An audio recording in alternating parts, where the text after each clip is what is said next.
முருங்கீரை பொடி சேர்க்க முருங்கீரையை தண்ணி நல்லா அலசிட்டு துணியில் பரப்பி விட்டுருங்க. ஒரு 2 நாள் நிழலே காஞ்சுது அப்படின்னா இந்த மாதிரி ட்ரை ஆயிரும். இதுக்கப்புறம் இதை நம்ம வறுக்க ஆரம்பிச்சிக்கலாம். இறுக்கி பிடிச்சோம் அப்படின்னா 4 கைப்பிடி அளவுக்கு நான் எடுத்துக்கேங்க. கடையில் கடலைப்பருப்பு ஒரு 1/4 கப்பு குறைவாக லோ ஃப்ளேமில் வச்சு வறுத்துக்கோங்க. அதே அளவுக்கு உளுந்து பருப்பு லோ ஃப்ளேமில் வச்சு வறுத்துக்கோங்க. கூடவே மிளகாயும் போட்டிங்கன்னா 2 அட் அ டைம் நமக்கு வறுப்பட்டு வந்துடும். இப்போ 1 டேபிள் ஸ்பூன் தனியா லேசாக வறுத்துட்டு 1 ஸ்பூன் சீரகம் 1/2 ஸ்பூன் மிளகு இது எல்லாத்தையும் போட்டு நல்லா வறுத்து எடுத்துக்கலாங்க. நல்லா மணம் வர வரைக்கும்.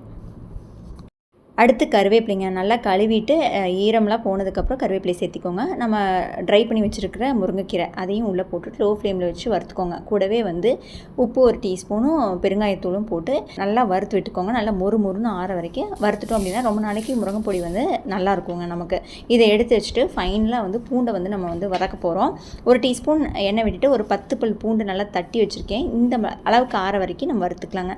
இப்போ வறுத்த பொருட்கள் எல்லாத்தையும் நல்லா ஆற வச்சுட்டு மிக்சியில் கொஞ்சம் பருவன்னு அரைச்சி எடுத்துட்டிங்கன்னா சூப்பரான முருங்கீரை பொடி ரெடி ஆயிரும். இட்லி, தோசை, சாதத்துக்கு எல்லாமே நல்லா இருக்குங்க. பிடிச்சிருந்தா வீடியோக்கு லைக் கொடுங்க. மறக்காமல் சப்ஸ்கிரைப் பண்ணிக்கோங்க. தேங்க்யூ.